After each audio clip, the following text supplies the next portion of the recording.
Hello, everyone. A very good afternoon to all. And the Center of Excellence, Regional Institute of Medical Sciences, Imphal welcomes you all to the Regional Distance Learning Seminar Series. Today, we have a session on the topic rapid initiation of ART for newly diagnosed PLHIV at ART centers. And today's speaker is Dr. Jeetenkumar Singh. Dr. Jeetenkumar Singh is currently working as professor in the Department of Medicine. He was a former deputy program director for the Center of Excellence ART Center, Regional Institute of Medical Sciences in Manipur. He has been practicing HIV medicine and contributing in different capacities in the fight against the managed ever since the first case of HIV infection in Manipur was reported. He has published more than 50 papers in national and international journals. He is a master trainer of narco trainings conducted for various cadres. He has spearheaded the institutional universal work precaution campaign. He has been a regular contributor in sensitizing public through different medias on HIV/AIDS issues. He is also the principal investigator of the ongoing project entitled Antimicrobial Stewardship Program in India, Phase 2, which is a multi-centric study of ICMR. So now we are presenting Dr. Jeetenkumar Singh. Sir, please.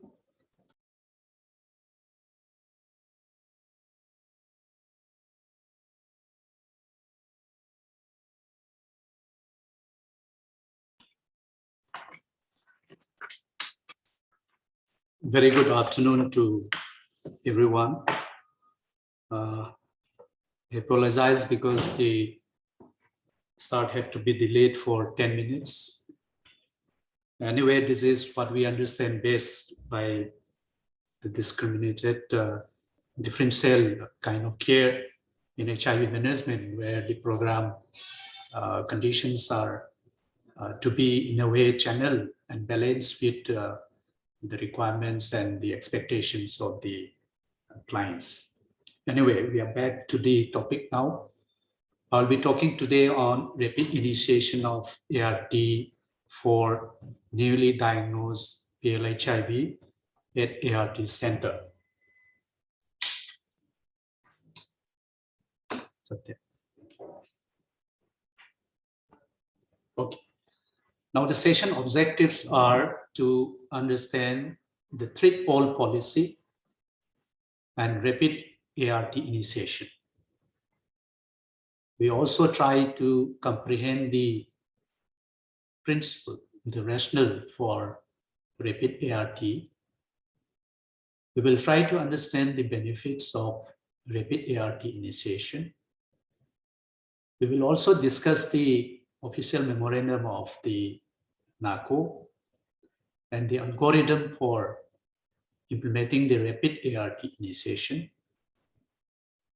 And we will also try to understand the special situations where we have to delay the ART initiation.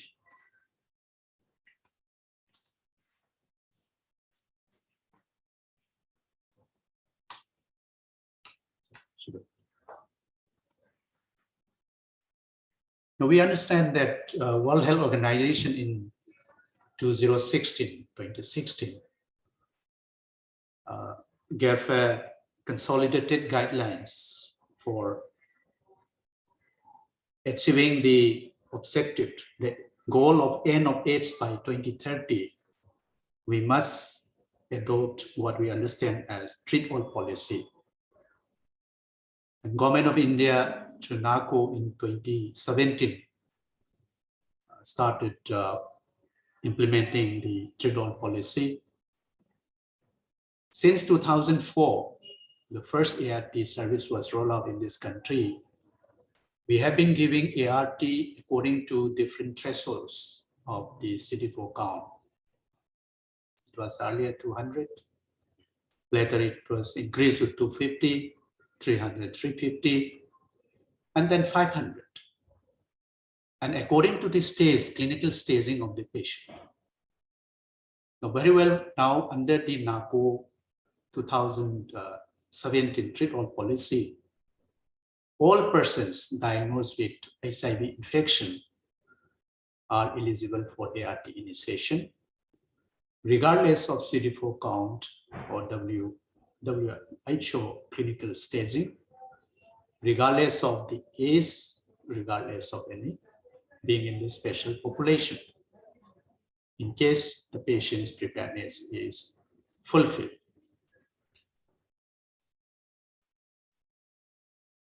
Having adopted the policy to treat all, the logical question that follows is when we have to start the initiation of the ART, start the ART.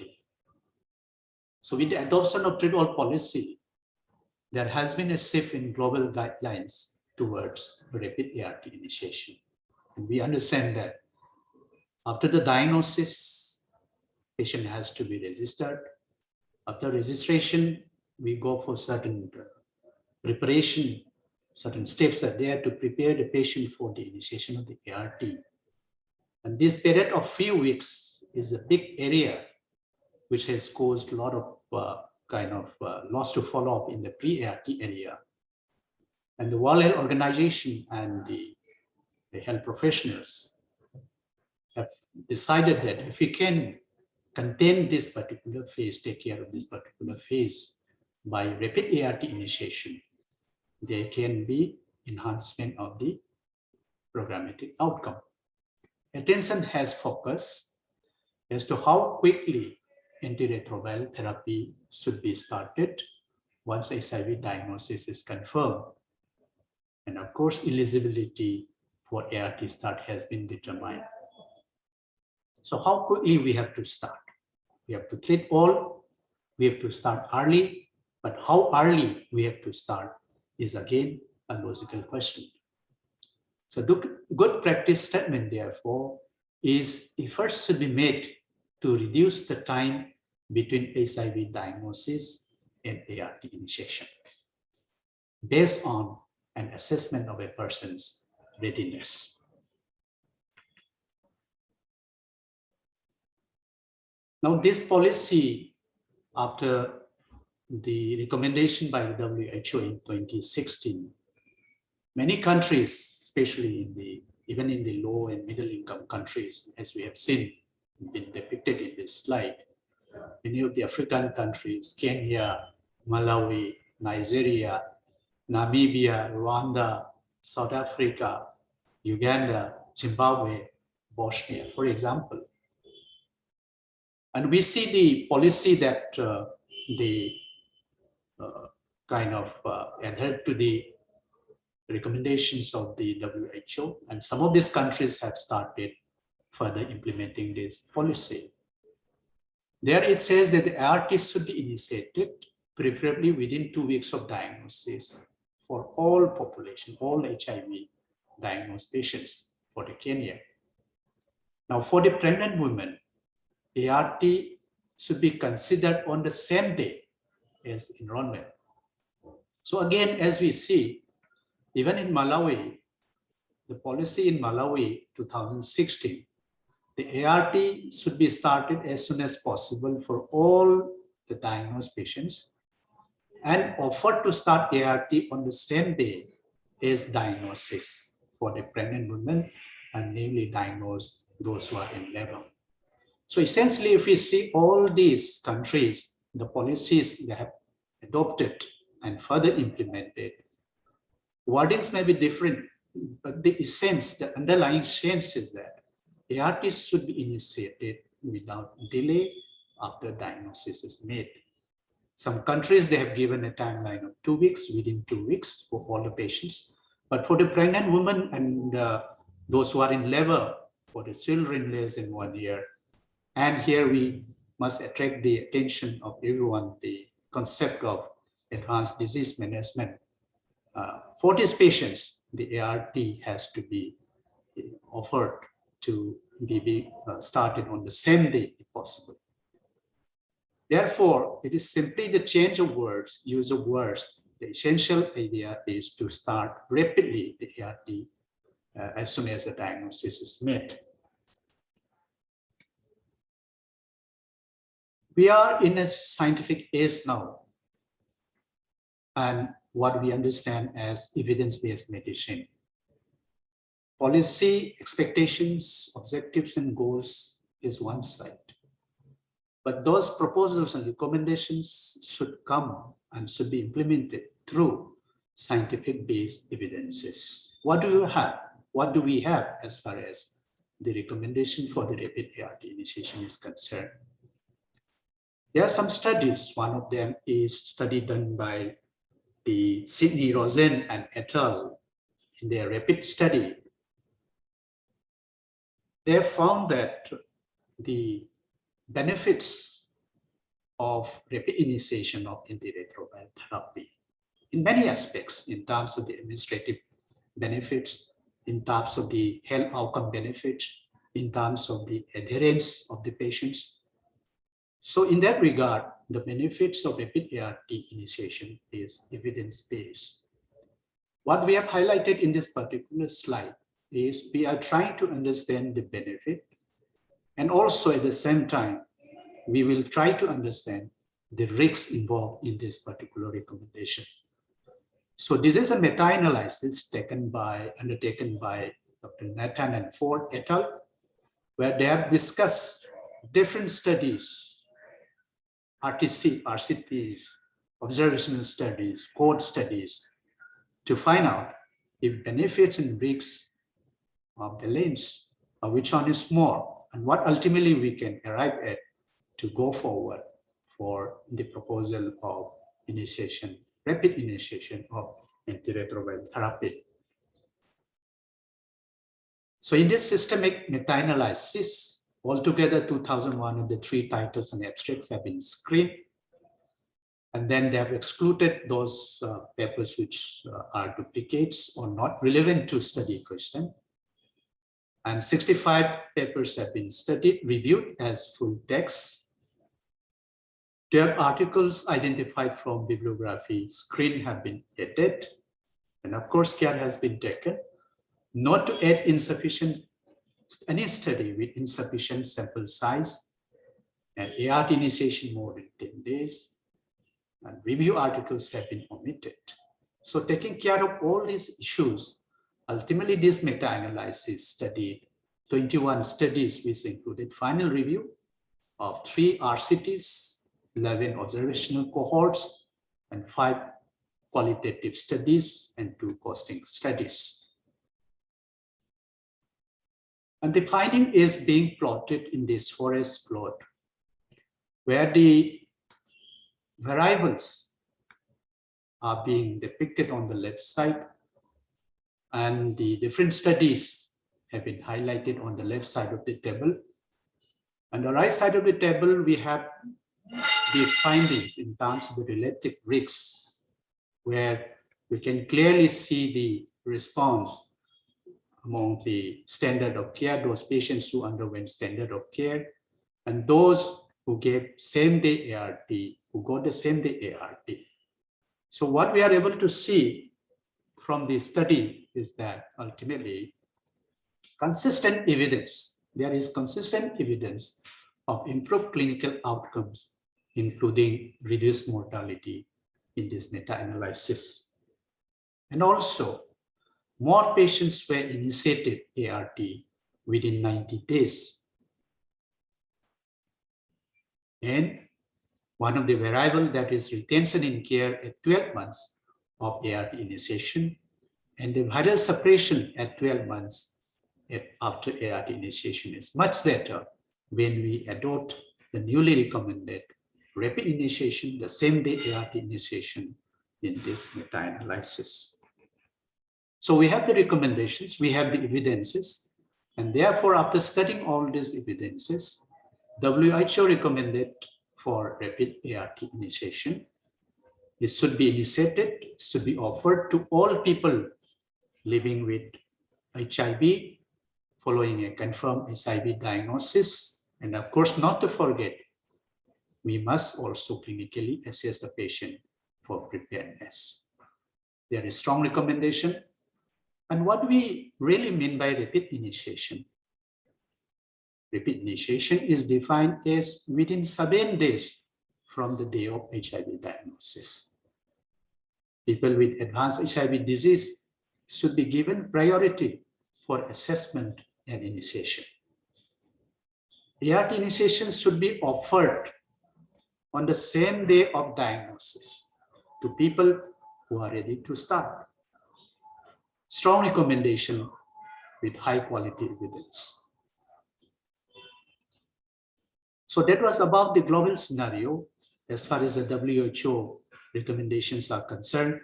What in India, our country, is passing through as far as this implementation of rapid ART initiation is concerned.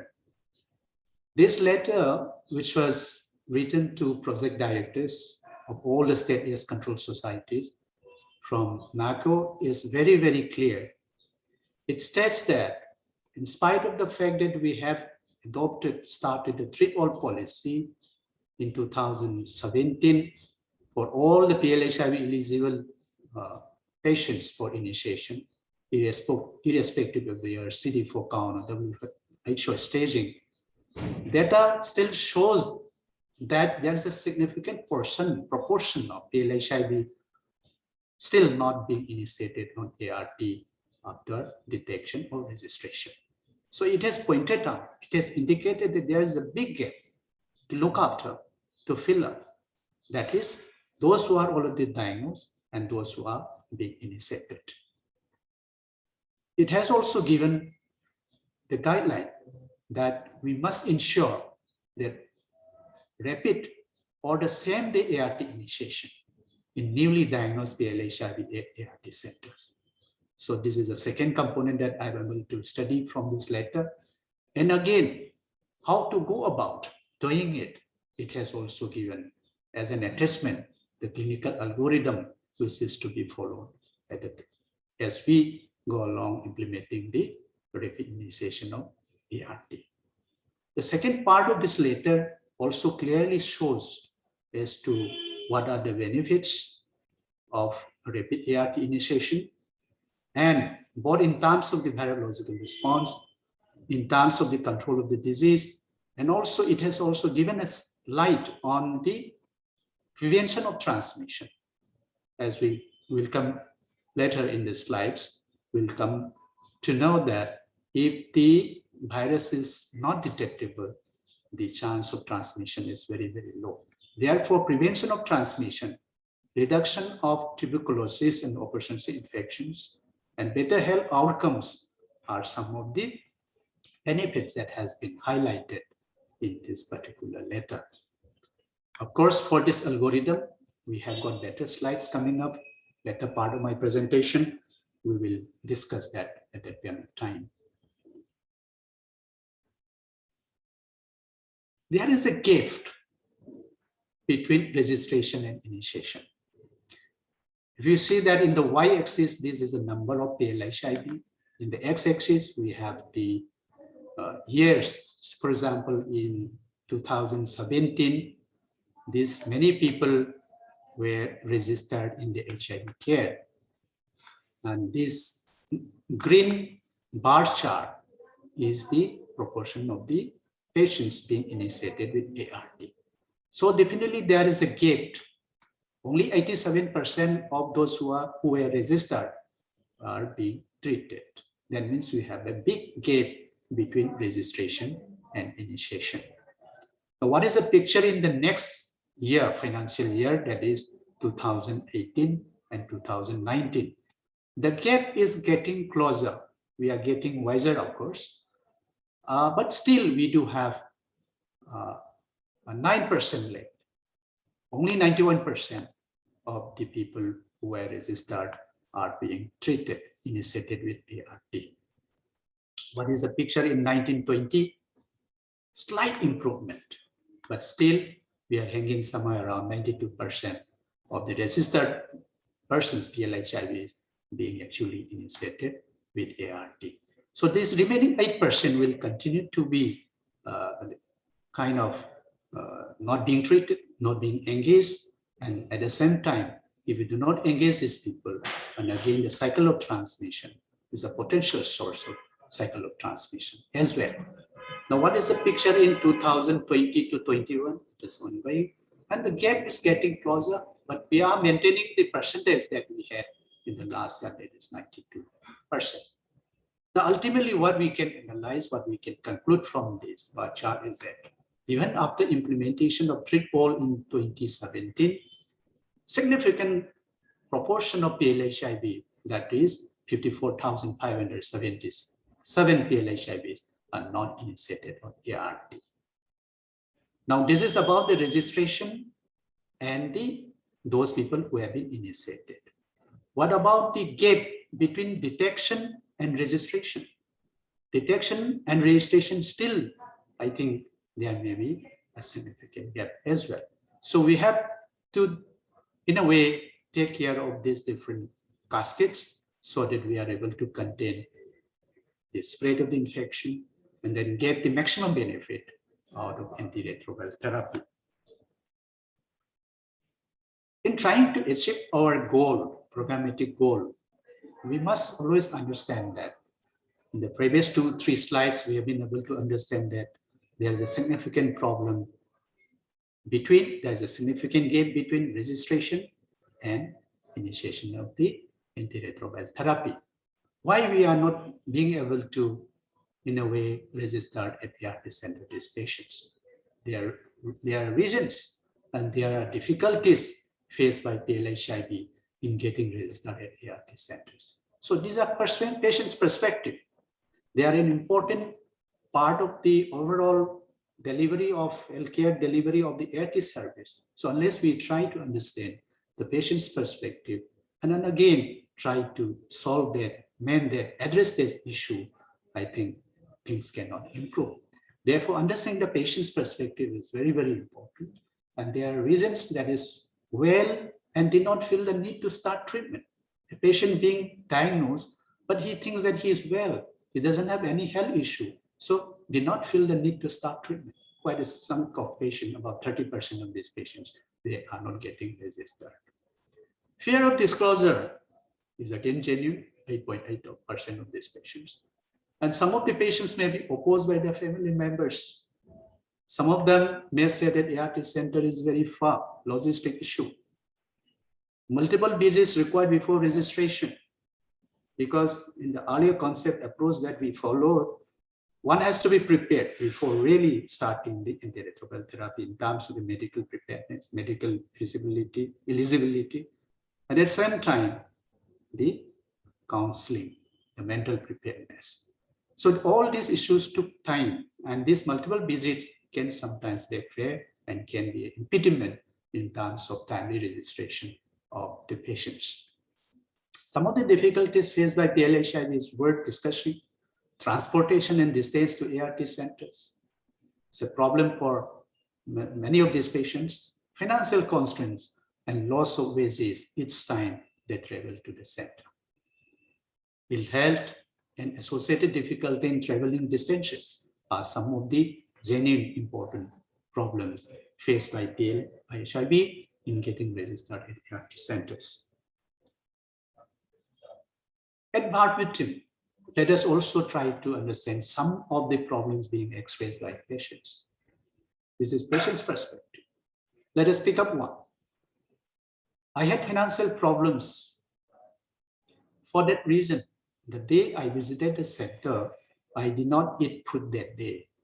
32-year-old female from UP. Let us pick up this. I am suffering from paralysis, so I'm unable to walk properly. That is why my mother came along with me. She is also facing health problems. I suffer a lot traveling. A 30-year-old man from Karnataka. I do not have money to travel to this district hospital. We are poor. I'm a widowed person. If I'm not doing any work, there is no income from my family. I have 2 children. I'm struggling to feed my family daily. A 35-year-old female from Madhur. So we are able to understand that there are genuine reasons, genuine difficulties, reasons being faced by the patients. And if they feel well, if they don't have any health issue now, with the kind of the problems that has been expressed by these patients in verbatim, it's quite understandable that we may not be able to achieve the target of maintaining zero pre-ART LFU with the kind of problems that is being expressed by these patients. They are genuine. Therefore, we have to balance the public health. We have to see what the public health requirements are, and at the same time, individualized care. We cannot be overwhelmed by one particular arm. It has to be balanced. In the public health, we have to maximize patient outcomes like pre-ART, LFU, mortality, for example, achieve epidemic control, coverage, and access to ART. These are all public health issues. At the same time, the preparedness of the patient, we cannot overstep. Comorbid condition of a particular individual will have to be tackled individually. The particular opportunistic infection of an individual has to be tackled individually. So we have two issues. One is the public health issue. Another one is the genuine public individualized care that has to be well balanced. What is the solution there? The solution there is what we understand as the differentiated care approach, differentiated care service, where we try to balance both the things, and ultimately the decision is taken based on the patient's, client's requirement. So-called patient-centric approach is what we understand as differentiated care approach, in which we try to maximize, kind of take into account the concerns, the requirements of the individuals, the clients. At the same time, this does not make sure that it does not cause much kind of stress, much kind of impediment to the overall public health delivery. So we have to play a very fine balancing, but at the same time, make sure that patient-centric approach is considered, adopted, and practiced. Now we have come to the understanding of the rationale for adoption of rapid ART under the national program. We said that everyone should be treated, treat all policy. And subsequently, we start saying now that when you treat all policy, then you start rapidly. Then what are the principles? What are the kind of underlying thoughts that is there in the rapid ART initiation? When we adopt the rapid ART initiation, it will automatically strengthen the implementation of treat all policy under NSCP. Automatically, when we try to initiate rapidly, everyone will be taken care of. It will also ensure that there is universal access to ART, which is a long kind of series stream for everyone. Universal access to antiretroviral therapy. And again, this will definitely bridge the gap which was there, which was highlighted in that OM from the NACO, which is very much there in the field. That is the gap between HIV detection and ART initiation. It will also help reduce loss to follow-up in the pre-ART care. If I'm asked which step you like to take utmost care to enhance the ART uptake, I would say that reducing the LFU in the pre-ART care, and of course, through the mechanism of ART initiation as one of the instruments, I think this is very, very important. That is reducing the LFU in pre-ART care. Benefit PLHIV particularly in hard-to-reach geographies. People find it difficult to come down to my place. It may take 2 days, 3 days for some of the people in some remote areas. And if we start the ART on the very day itself, he or she comes for check and get herself tested and status known. And it will be a boon for all the stakeholders that we start the ART right on the day when she or he attends the center. That way we are able to start the ART, and other things will follow. Of course, we will try to make her understand the importance of adherence, proper follow-up, proper checkup. So this will be taken care of. But starting the ART, for those people who are medically fit and for those people who are mentally prepared, I think it is the spirit of what is being depicted in the rapid ART initiation. It will decentralize ART. And then, of course, the most important thing is the better health outcomes.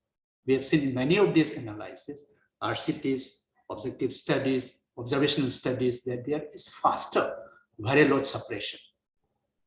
Because the benefits that we get out of rapid ART initiation can be described in many ways. And out of which the scientific advantage that we can get is through the mechanism of what we understand as the virological set point. If you are able to rapidly contain the replication at the stage of seroconversion, then we are able to play with the virological set point, and virological set point will have a telling impact in the overall long-term health outcomes of the PLHIV. So faster viral load suppression is a very important kind of scientific achievement if we start rapid ART initiation. Hence, it will be reflected in terms of reduction in TB, opportunistic infection, and of course, it will be translated to reduce mortality. Important thing about rapid ART initiation, when we talk of ART initiation, then the virological replication, viral replication will be reduced, maybe contained, maybe nil. Then U is called to U. Prevention of transmission. No virus, no transmission. Undetectable, and transmission is decreased. So prevention of transmission is also one important kind of benefits that we get out of rapid ART initiation.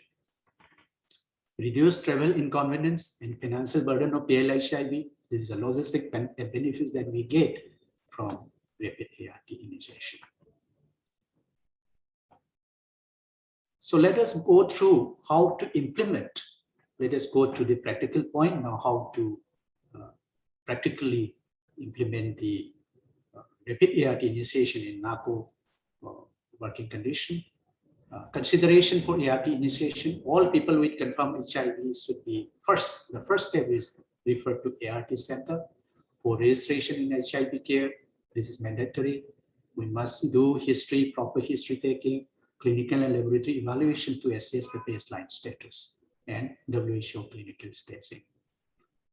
And then chemoprophylaxis and management of opportunistic infection to advanced disease management also will have to be taken care of. Advanced disease means anybody with opportunistic infection, stage 3, 4, and then those who are having CD4 less than 200, maximum attention should be given for these patients. Preparedness and psychosocial counseling is very, very important. Even if we said that everyone should be treated rapidly, if the patient is not prepared, we are not able to help the patient. So preparedness and psychosocial counseling is of utmost importance. And then timely ART initiation. Assessment for readiness of ART initiation. So the introduction of treat all recommendation, ART for all people living with HIV regardless of CD4 counts, supports the rapid initiation of ART, including the offer of same-day initiation. If possible, same-day initiation, where there is no clinical contraindication. Make sure that there is no clinical contraindication. This is what we understand in differentiated care. The program said that rapid initiation, but if the patient on clinical examination is found to be having some OI, yes, we have to delay. We have to deal and take up a different kind of algorithm for managing these patients. PLHIV should be assessed to readiness for ART initiation using NACO algorithm with concurrent sample collection for CD4 testing and baseline investigation. In a way, earlier, we were following a route of what we call as diagnose, and then prepare the patient, take history, counsel the patient. When the patient is fully prepared, and then ruling out the OIs, we start the treatment. Now, in the present context, under the rapid initiation, we start everything. And in the process, do not forget that we need to. Rapid initiation does not mean that we will be overstepping all the steps. We'll be taking care of the clinical presentation, clinical background of the patient. We'll be taking laboratory support to diagnose if there is any hidden persistent infection. We'll be measuring the CD4 count. We'll be measuring all the baseline investigation required. Only thing is, it is being done concurrently.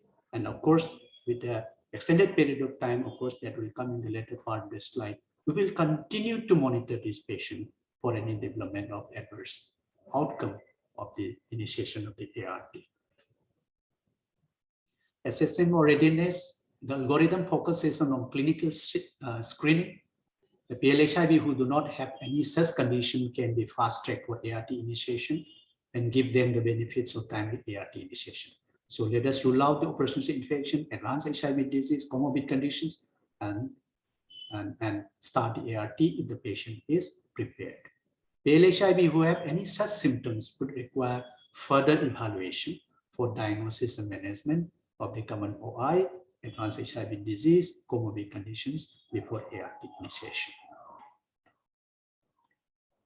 This is the algorithm where we find that the patient's symptom screening. We start with the symptom screening. Again, the 4S, cough, fever, weight loss, night sweats, persistent headache, and other serious symptoms. If the patient doesn't have this, then we examine the patient. We examine for signs of serious illnesses like temperature more than 39, respiratory rate more than 30, heart rate more than 120, altered mental status, neurological conditions, unable to walk unaided, any other condition that requires emergency medicine. All the HIV opportunistic infections will be reflected through these signs. So if you are able to take a very good history with the symptom screening, if there is no such symptom in the screening, they are physically examined. Now, when they are examined, if there is no such finding, then comorbid conditions we have to find out. Does the patient have TB specifically? We have to find out. Does the patient have any non-history of kidney disease or uncontrolled diabetes or hypertension? Then, if this is also no, then we start giving preparedness counseling. For PLHIV with psychosocial concerns or comorbid substance use, involve relevant persons like family members, relatives, peers, counselors, etc. for enhanced counseling and support. So all these are to be, all these steps, all these actions are to be taken in day one itself when the patient lands for registration in the ART center of the diagnosis. Then initiate ART, preferably same day if the patient is ready. In the checklist that we have, the flow that we have followed, if the patient doesn't have any of the feature clinically, feature of opportunistic infection, then we initiate ART, but with proper counseling, preparedness counseling. Concurrently, send sample for CD4 count and other baseline investigation as per NAPO guideline. We started ART, but at the same time, having cleared the patient clinically, we are not stopping there. We are further continuing the investigation in the form of concurrent CD4 count and other baseline investigation as per NAPO guideline. Again, this activity is to be done, completed preferably on day one itself. Now, following this, after the patient is being initiated ART, when the patient goes back home, follow-up is very, very important. I think the task that has been cut down in the pre-ART part, I think it has to be properly followed in the follow-up phase. That is, review the test results. If the test reports are not normal, PLHIV is to be called back to ART center as soon as possible within 2 weeks of ART initiation. I think this is very, very important. Then call by ART center counselor to all patients and ask about general well-being of patients within 2 weeks of ART initiation. Once we start the ART, we are not simply forgetting them. We will do the follow-up, read the investigation that have been sent at the time of initiating the ART, then call up them, try to understand their health condition within 2 weeks of ART initiation. Medical officers should do appropriate management of advanced disease, adjustment in the ART regime, OI prophylaxis, comorbid condition management, mobility management as per NAPO guideline. Now, this activity, all this activity will be within 2 to 15 days of ART initiation. Now, for those patients, if the patient is found to be having some issue in the symptom, at the stage of symptom screening, if yes, in the physical examination, we find some signs, positive signs. In the comorbid condition, we find some comorbid issues. Then these persons are to be appropriately taken up. Diagnosis and management will have to be done appropriate, and then expert consultation may be made, and then this activity is to be performed, completed within 1 to 3 days time. Once these issues are settled, taken care of, ART initiation as soon as appropriate action has been taken as per NACO guidelines, depending on the reason for deferral, that is operational infection or comorbid condition. In essence, what this flow chart shows is that we must complete these activities, all the clinical activities, history taking, physical examination, and then readiness preparedness, and then you start ART, concomitant CD4 has to be taken, and concomitant baseline investigation are to be done, send the patient back home, but continue to review the patient, and then with the report coming, then we have to analyze and then call up if there is an adverse thing even before the date of review is false, but if you can call them back early as soon as possible and then take appropriate measures. And all counselors are responsible to call the patients about general well-being in case some of the patient might develop some adverse reaction to the drug. Some of the patients might develop immune reconstitution syndrome in terms of manifestation of some underlying opportunistic infection. So all these issues are to be settled within 3 to 15 days. So this is in broad what we have discussed earlier.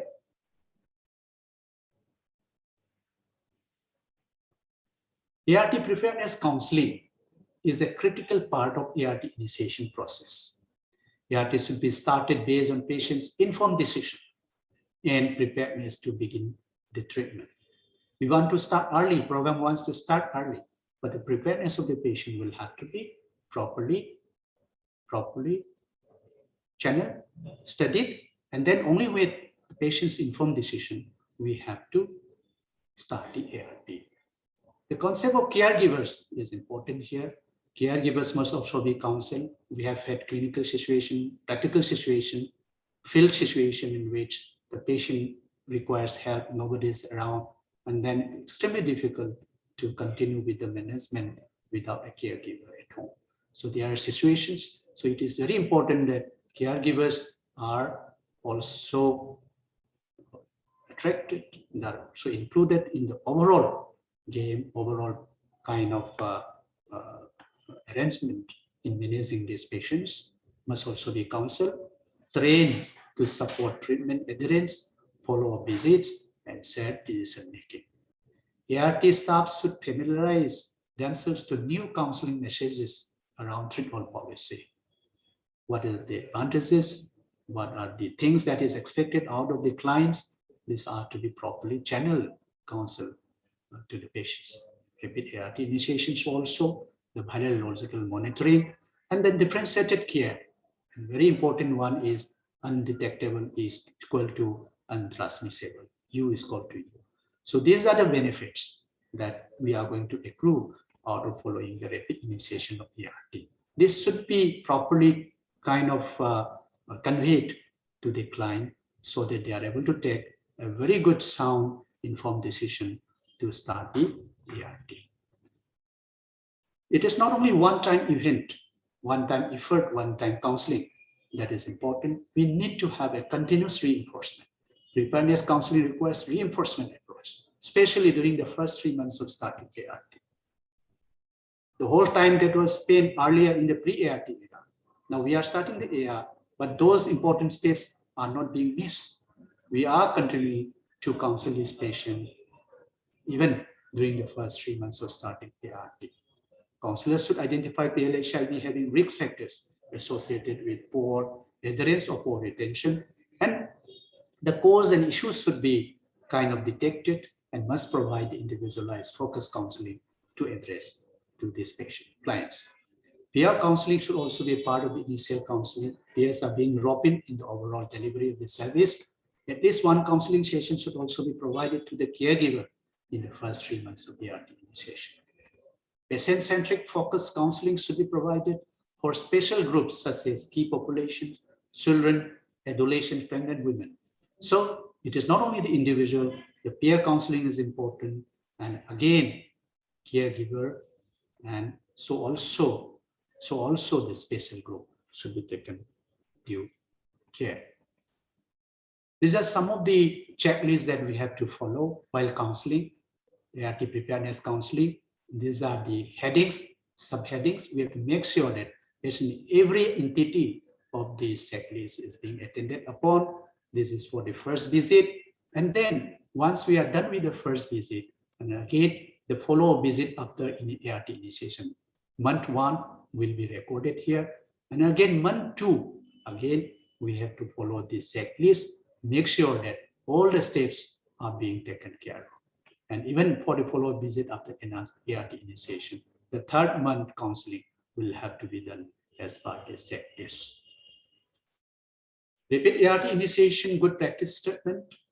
ART initiation should follow the overarching principles of providing people-centered care, that is differentiated service care. Rapid ART start is especially important for people with very low CD4 cell count, for risks of death is high. People should not be coerced to start immediately and should be supported in making an informed choice. We depend on informed choice and help them take a sound decision.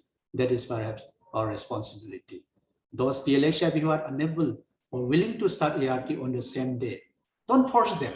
Give them time and let them understand, let them sing it. Therefore, give them another opportunity within 7 days of diagnosis. All PLHIV newly initiated on ART should be actively called by counselor within 2 weeks of ART initiation. I think this step is very, very essential, very important, and supported to ensure retention in the care, particularly within the first 3 months. The first 3 months of initiation of rapid ART initiation is a golden period for the ART service delivery in the overall change, new paradigm kind of rapid initiation ART practice that we have adopted. In the background of the big goal, big message of treat all rapid ART initiation, something that stands very clear as a dictum is, first, you must rule out the opportunistic infection. Opportunistic infection will have to be taken care of first. So we find that TB, PCP, invasive fungal diseases, we treat the condition first. Then only when it is effective and adequately treated, then we go for the ART as soon as the patient can be solved. So let us take this statement, PCP. Treat PCP first, that is the opportunistic infection.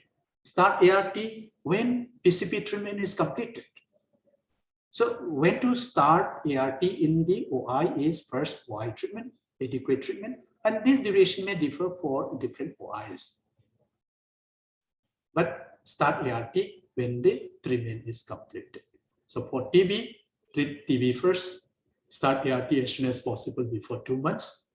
For those with CD4 less than 50, we have to be a little more aggressive, start standard anti-TB treatment first, and then ART within 2 weeks of ART initiation, with strict lab and clinical monitoring.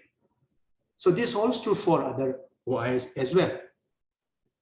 For TB, as I said, followed by ART as soon as possible within 8 weeks of treatment. TB patients living with PLHIV who have severe immunosuppression, less than 50, should receive ART within first 2 weeks of initiating TB treatment without much delay, but at least maintain at least 2 weeks of ATT first. Caution is needed for people living with HIV with TB meningitis, of course, since immediate ART is associated with more severe adverse events than initiating ART 2 months after the start of TB treatment. So for TB and so also for cryptococcal meningitis, due to risks of life-threatening ERIs, immediate ART initiation is contraindicated in cryptococcal. Defer ART initiation until there is an evidence of a sustained clinical response to antifungal therapy, maybe 4 to 6 weeks of induction and consolidation treatment with amphotericin B or other antifungal therapy. Essential idea is manage adequately the OI, then go for the ART. Malaria, even for that matter, bacterial pneumonia, acute diarrhea for that matter. All the OIs should be first attended upon, then ART.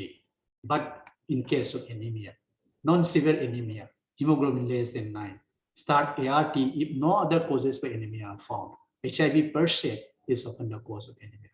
This is something that we have to follow, keep in mind. And again, some skin conditions like PPE, psoriasis, HIV-related explorative dermatitis, let us start the ART, no need to worry. ART may resolve this problem. Suspected MAC infection, cryptosporidiosis, microsporidiosis, yes, start ART. ART may resolve this problem. Otherwise, other opportunity infection like cytomegalovirus retinitis, all these opportunity infection should first be engaged. Treatment should always be followed. Treatment, rapid initiation is, half the task done in a way. It has to be followed up. Monitoring is very, very important. Patient may give response to therapy. Patient may develop immune reconstitution inflammatory syndrome. And if you are not careful, rather than helping the patient, it can really do some adverse outcome, pull down the patient to a more adverse outcome. Then again, we have to be careful about the adverse drug reactions of the drugs that we are giving to contain the replication of the virus. And always be on alert for the development of treatment failure. Treatment failure, early diagnosis and early intervention. Response to therapy can be followed up, monitored by seeing the clinical immunological response by weight and T-staging, viral suppression, improvement in quality of life. So this has to be monitored with weight, drug adherence, CD4, and viral load. These are all there inbuilt in the system, in the monitoring system of the NACO. This has to be followed. Because response to therapy, unless we see, examine, follow up the response to therapy, we will not be able to diagnose timely treatment failure. So first line, second line, third line, salvage therapy, until unless we are able to define the clinical status, the virological status, immunological status, we will not be able to take the right step forward. So therefore, important that we always maintain this kind of strict monitoring plan. Then ERIS is important. Certain opportunity infection may appear, TB, cryptomeningitis, CMV retinitis. So all the forest screening for TB and close monitoring for first 6 months is very, very important for ERIS. ART are not for adverse reaction, and so also some of the drugs we use for prophylaxis of the opportunity infection. Early drug reactions such as drug hypersensitivity. Some of these drugs may have nephrotoxic effect, things like tenofovir. Some of the drugs may have hepatotoxicity, drugs like nevirapine, for example. Some of these drugs may have CNS toxicity like TDF. So we must go for the monitoring of the adverse reaction and take appropriate measure. Whether we need to continue with the treatment, what is the grade of the adverse reaction, can we still continue with the drug? Can you opt it for a few days or weeks or months, or in what way, in what pattern we are going to stop that? And again, totally change the regime, what we call as a substitution of the drugs. Treatment failure will have to be defined by proper assessment of the clinical features and the CD4 count and the virological reports, viral load reports. So virological failure is defined as 2 consecutive viral load reports more than 1,000, even after 3 months of step-up counseling. Immunological failure is decreasing CD4 counts. We have some criteria for that: less than baseline, less than 50% of the highest, less than 100 in spite of significant duration of ART. Then clinical failure stage 3 or stage 4 opportunity infections. So these are some of the parameters that we have to see in the monitoring segment. The key points are: rapid ART initiation can improve program outcomes by improving linkages with ART and reducing pre-ART LFU in preparedness phase. Very important. Initiate ART on same day if possible in PLHIV with no significant opportunity infection and comorbidity with recommended prophylaxis. Defer ART initiation.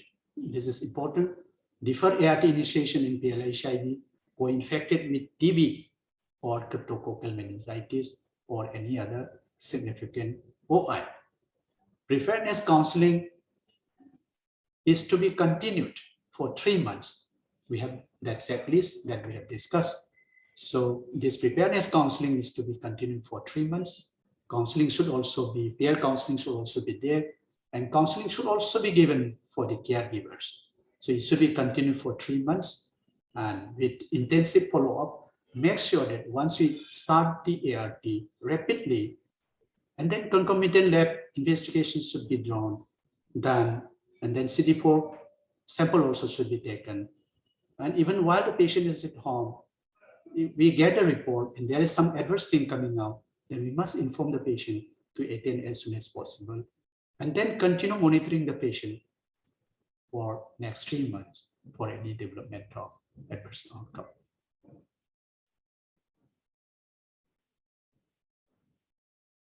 Due acknowledgement to Dr. Sinmoyji Das, Dr. Reshu Agarwal, Dr. Anwar Parvez Syed, BACO, CDC India, ITech India for the scientific support and the contents, and my profound gratitude for the logistic support to the entire ITech India team, and also the COE RIMS Infal, especially Mr. Sanamacha and Mr. Sujit, for all the logistic supports they have extended to me. Thank you, everyone.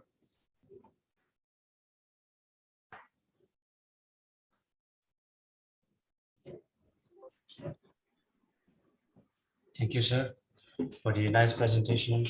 And we would also like to thank all the participants for kind of cooperation. So this brings to the end of today's session. Once again, we thank you all for your kind cooperation. Thank you.